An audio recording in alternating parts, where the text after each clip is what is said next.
Bitcoin should not be looked at as a global currency. It should be looked at as a global reserve asset. Or easier example is always to go back to compare it to gold. Do you use gold or do you ask, hey, I cannot pay for my grocery using my gold? You don't.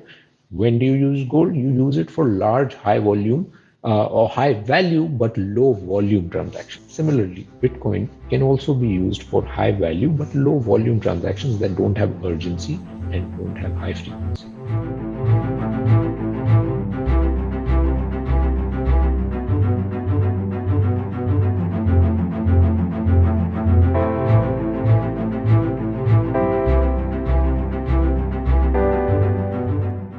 Next question that comes to probably people's mind is what happens when more miners come in?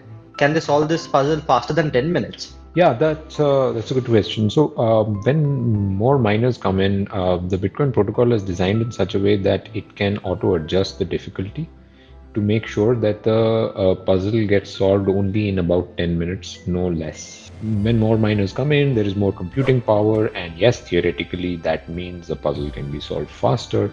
But every 2 weeks, the Bitcoin protocol auto adjusts by looking at the mining capacity on the network. And if it has considerably gone up, it will adjust the difficulty of the puzzle that it gives. So yeah, in a 2 week time frame, yes, we can squeeze the time and maybe the puzzle can get solved in less than 10 minutes. But the moment that 2 week window hits, it'll realize that the mining capacity is much higher, and then it'll auto adjust in the puzzle, which, let's say, in the video I gave the example of 20 leading zeros. Now it says, oh, there's more mining capacity that can solve this puzzle in less than 10 minutes. It'll say next time, the puzzle requires 25 leading zeros, and it auto adjusts itself to about 10 minutes time frame. So Vishesh, I have another question. The size of a block of the Bitcoin's blockchain, it's about 1 MB, right? It's small. And because it's small, some of the transactions take longer time. They take up to 30-40 minutes. So why are we not trying to make the Bitcoin's block size bigger? If it is bigger in size, wouldn't it fit more transactions, and hence all the transactions could get processed faster? So has anyone explored that? Yeah, that's absolutely. So it's not like it's not been tried. This is the most obvious thing that people looked at. This goes back to the history of short history of Bitcoin. 2017 hard fork Bitcoin Cash. That hard fork that happened where Bitcoin was split into two different protocols was exactly this was the basis for it. The problem statement was that Bitcoin will never become mainstream, that it will never get mainstream acceptance because it does not process transactions fast enough. It takes 10, 20, 30, 40 minutes to process a transaction. How will I ever buy a coffee with my Bitcoin if it has to become a currency, a global currency? And people at that time were talking about it becoming a global currency. Hey, I'm not going to go to a coffee shop and then pay in Bitcoin and then wait 45 minutes before the transaction goes through. So they said, what is the way to solve this? The way to solve this is that let's increase the size of the block. If we can increase the size of the block, we will be able to pack in more transactions, and more transactions can be processed, and it will even be cheaper to process Bitcoin transactions because the transaction fees will be reduced that is paid to the miner, as it will be shared across a larger pool of transactions. And Bitcoin Cash did exactly that. They broke away. They tried to build a different network. Now, what they did not realize was that they were compromising on the very core DNA and the ethos of Bitcoin, which is decentralization. Decentralization means, and I've explained this in the blockchain explainer video also, is that the validators can independently verify the work of a miner because they have a copy of the blockchain ledger. The way they have a copy of the blockchain ledger, what that means really is that they actually have all the ledger entries, all the transactions, and all the blocks that have previously been added to the Bitcoin blockchain. They have a copy of that stored locally on their computer. If you increase the size of the block, the storage needs increase. So right now, the Bitcoin blockchain ledger size is somewhere between 270 to 300 GB. 12 years of transaction history is sitting in 270 to 300 GB. So every validator on the network has only a 270 GB need or storage need to become a validator, and that makes anybody it gives anybody the power to become a validator, and that is the power of decentralization. Anybody can become a validator. I can become a validator.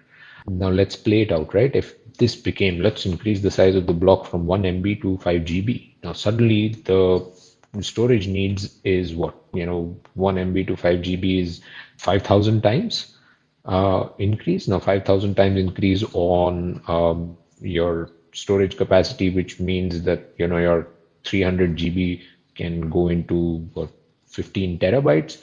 Not everybody has 15 terabytes of storage on their computer. And that what that means is that it causes more centralization. Now, people who can only afford that kind of storage need and people who can afford that kind of networking or internet bandwidth that can kind of sync with that kind of data volume will be able to become validators on the Bitcoin protocol. And that means we will reduce the number of validators. The number of validators reduced, that means the security of the network reduces. Why? Because 51% or more of the network, validator capacity needs to be superseded in order to hack Bitcoin, right? I explained that. So the more validators we have, the harder it is, the more secure Bitcoin is.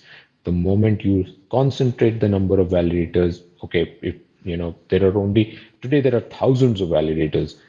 If it became so expensive to run a validator node, maybe there will be left only a few hundred of validators, and then it will be easy for somebody to come and try and hack Bitcoin's blockchain. And so it's the very core ethos. This is why decentralization, this is why blockchains are important, or this is the whole key factor why blockchains are distinct from other centralized technologies. And so increasing the size is a very key factor, which the people at Bitcoin Cash probably did not understand. They were chasing quicker user adoption, that we make it faster and it will become a currency faster. People will be able to spend it, and they lost track of what it really meant. And I keep saying this, I've said this before also, that it's not important to have faster transactions when you are operating as a reserve asset. Bitcoin should not be looked at as a global currency. It should be looked at as a global reserve asset. Or easier example is always to go back to compare it to gold. Do you use gold, or do you ask, hey, I cannot pay for my grocery using my gold? You don't. When do you use gold? You use it for large, high volume or high value but low volume transactions. Similarly, Bitcoin can also be used for high value but low volume transactions that don't have urgency and don't have high frequency. All right. Yeah, I think it's all down to, like you said, it's all down to understanding that, looking at Bitcoin from a store of value perspective, right, and not worrying about it ever becoming a currency or not. It doesn't really matter. You have an asset which has the potential to beat inflation multiple folds, and that's all you need to look at it. Yeah, like you're saying, if you compare it with gold or real estate or anywhere else you put your money in, Bitcoin is still more liquid than that, so it doesn't really matter. Yeah, absolutely. And I'll repeat one fact that I stated a few times for people to help understand, right? It's an analogy that today it's a store of value, and you gotta think about it as, compare it to when you're going to a casino. When you go to a casino, you deposit cash at the counter with the cashier and you take chips from them. Now, when you use those chips can be used for any transactions within the casino. You don't use cash within the casino. So cash becomes your base layer money. It becomes your reserve asset, right? So just like that, Bitcoin can be layer one money or layer zero money, whatever you may call it. And then there is a layer two money on top of that, which is like chips. So final settlement at the end of the day, you start your day by going and depositing $500, and you say, give me $500 worth of chips. You use those chips, whatever you do. Let's say you lost $200. Now you have only $300 worth of chips. You go back to the cashier and say, okay, now here are $300 worth of chips. Give me $300 worth of cash. So final settlement is happening in cash. And similarly, in Bitcoin's case, you can do final settlement in that, but every day, smaller value, high frequency transactions can happen on different layer 2 protocols, which are also being built, right? Like the blockchain universe is not just Bitcoin. I had a question ki if you're saying that if you're not increasing the size of the block, my storage capacity requirement for a validator remains constant. No, it doesn't remain constant. It will continue to increase as we keep adding more and more blocks, but it will not rapidly outpace the rate at which cost of storage is getting cheaper, right? Storage is getting cheaper. I mean, buying a 1 GB pen drive or USB drive, 6, 7, 8 years ago was far more expensive. Today, it's very cheap. So storage cost is reducing. So as today 300 GB is table stakes, right? Every machine, every computer, every laptop comes with at least 300 GB, right? And so yeah, it will continue to increase, but it will not increase at that rapid pace that it will make it cost prohibitive to anybody to be a validator. Anybody can still be a validator with their basic computers, because computers will also continue to increase their storage capacities. And Bhadi, I wonder, suppose that 1 MB block size assumingly becomes 2 MB, How does right? So what if they happens? if they All the agree to increase it? if they increase, if they increase, so everything starting from the Genesis block becomes 2 MB, or the blocks from today will become 2 MB. I don't know how they will implement it, but I would imagine it will only be blocks starting from today that will become 2 MB, right? Because वो transaction में जो है सो है वो तो उनका size है. Either they reduce the number of blocks, but I don't think they'll go back and rewrite history. They will just say going forward. So, Vishesh, I was just calculating. So, in every 10 minutes, there's a block that comes out, right? And it's around 1 MB in size, right? So, in a year, we get about, if you do a basic math, it comes to around 50 to 53,000 blocks is what we do, okay?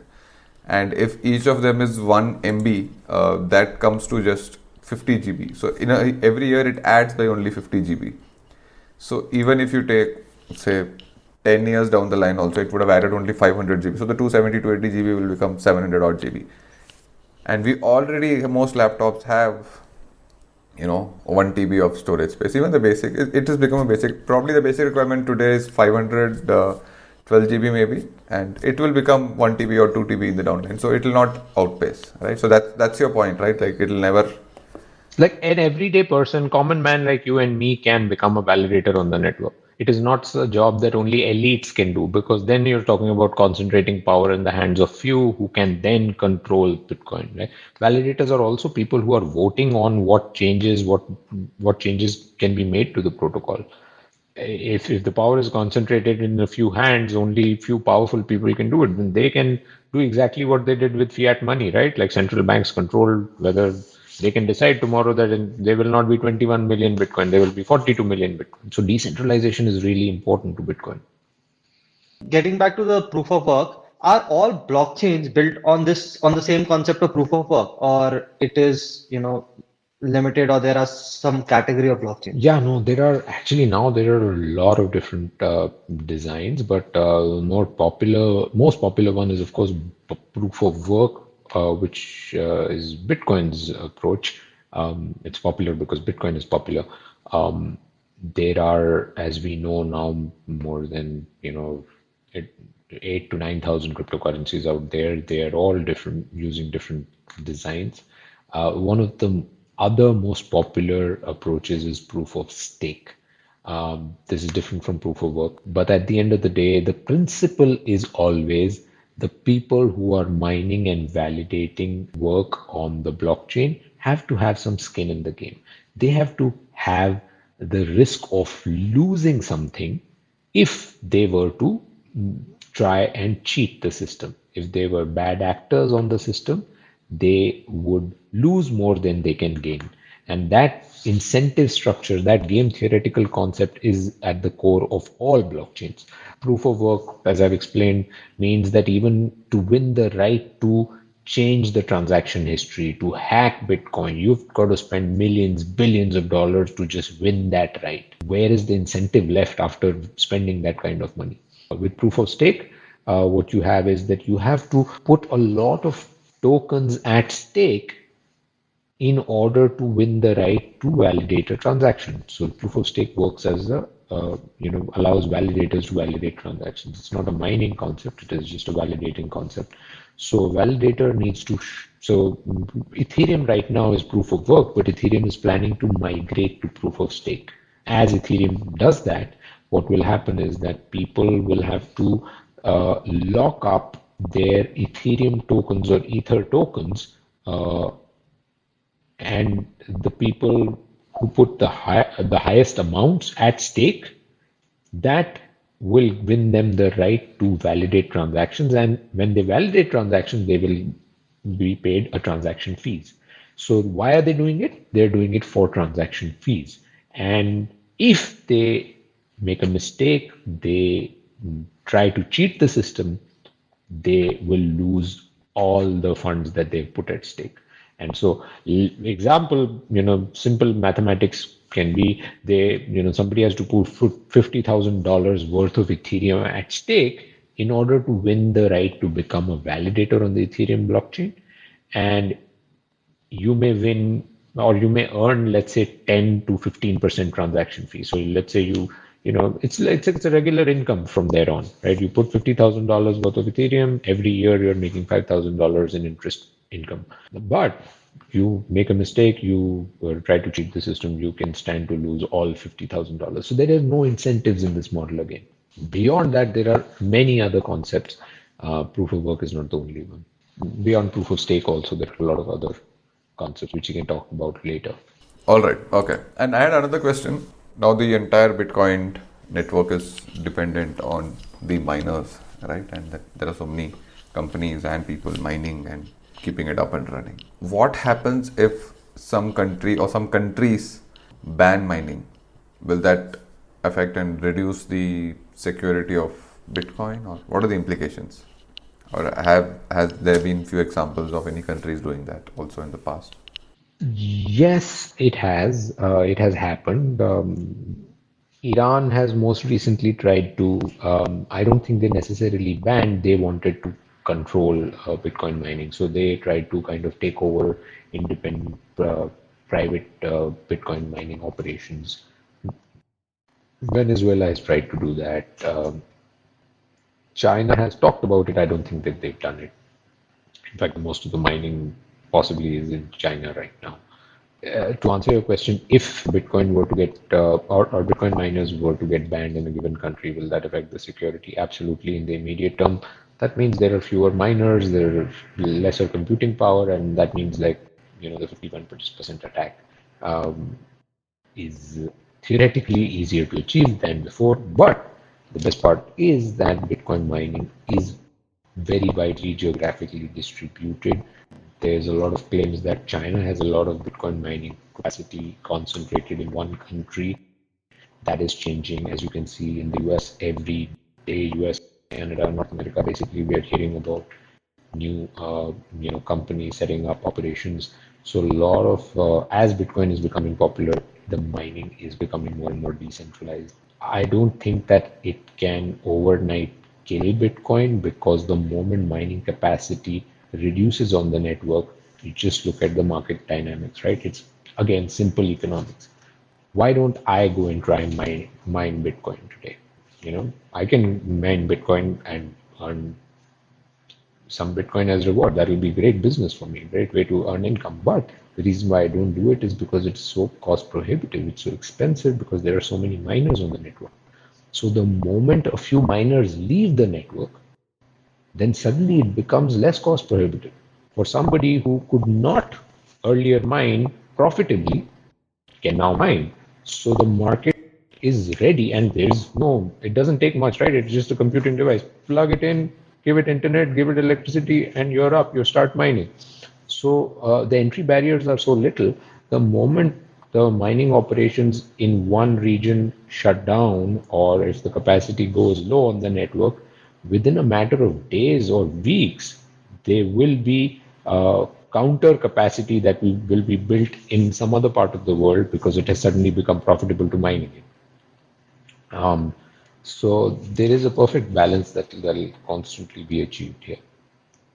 Coming to the next question, who maintains this algorithm of the Bitcoin? Or considering, it's a software that everyone uses, it's a common software, wouldn't there be need for a certain group or one centralized place or person to manage and maintain this software?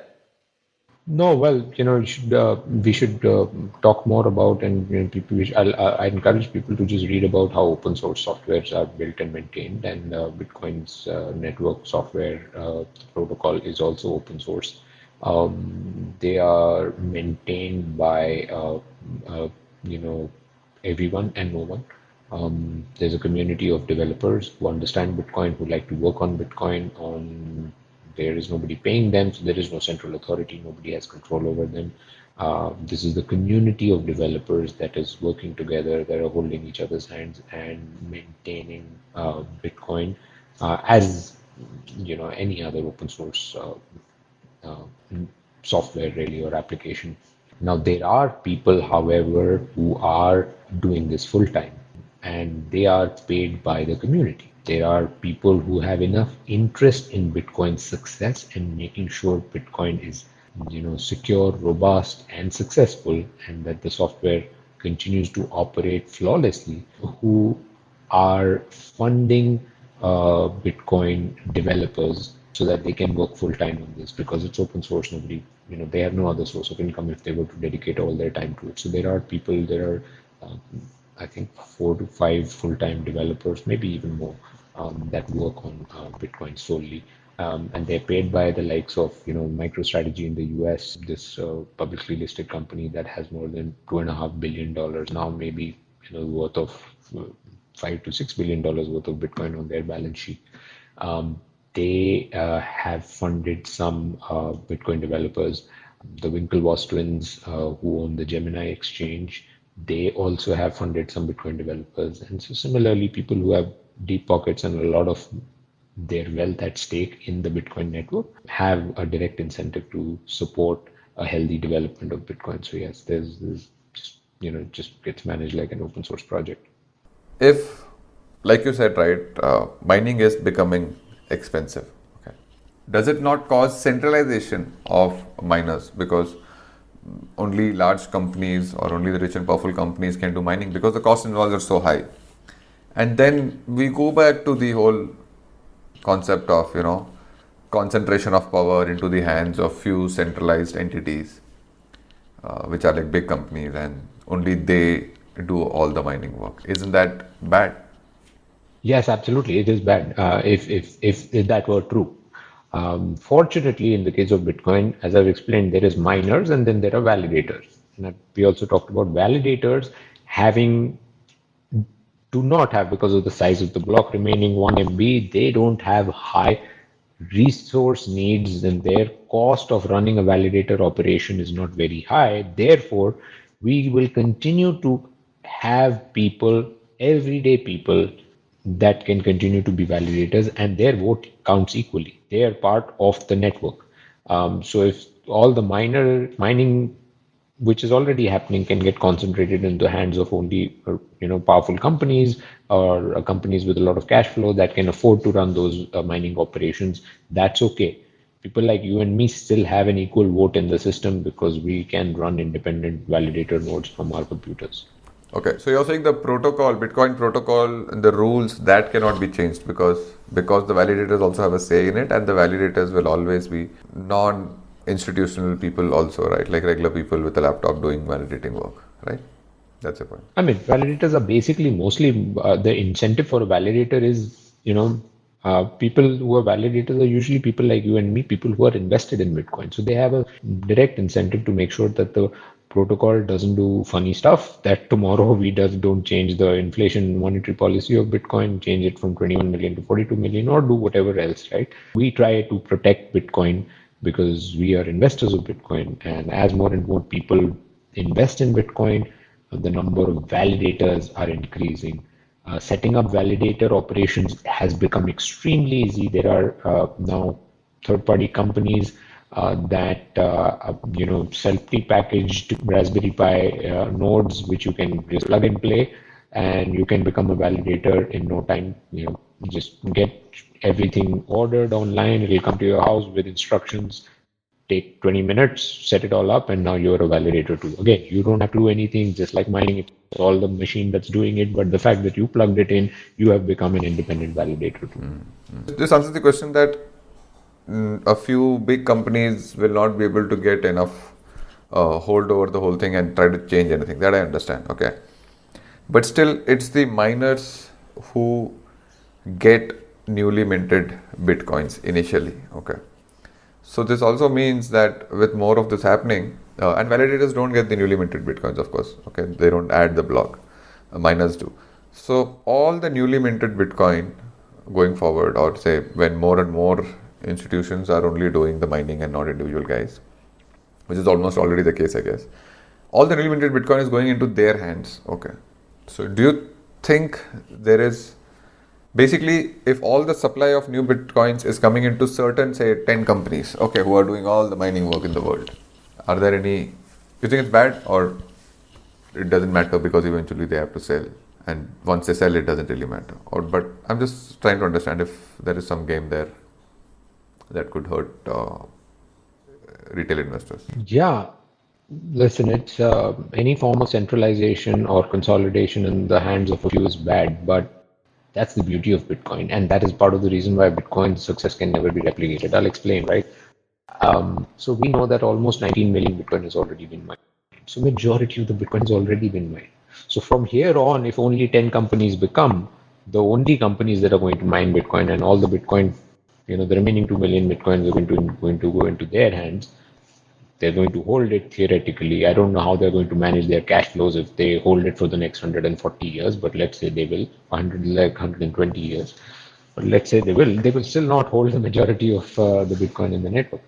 Why is that the case? Because Bitcoin took its own time to operate and decentralize and grow in a very organic way before anybody else noticed and realized the power of this thing.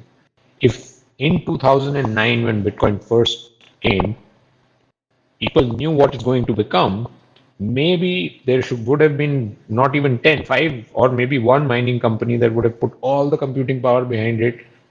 Back then, people were mining Bitcoin on their computers. It was completely decentralized. As it gained price and as it became more expensive to mine, it started to get concentrated, and that might continue to happen, but the number of Bitcoin they will earn will continue to get diminished. Today, if something new were to come as a competitor to Bitcoin and try to replicate the same story, think about what will happen. The whole world knows this game now. They're going to just concentrate the power into the hands of a few. That is the reason why no other blockchain, when people say Bitcoin blockchain, it's a technology after all, right? Like, some better technology will come and beat it, sure. I mean, I cannot deny that. But it's hard to imagine that another similar blockchain protocol can come and beat it, because this has grown organically under the shadows. Tomorrow something new comes, the whole world knows about it. Two miners will go and buy all the computing power, and they will mine everything. And if they mine everything, it will be entirely centralized. The moment it is centralized, there is no value in that network. People will not value it.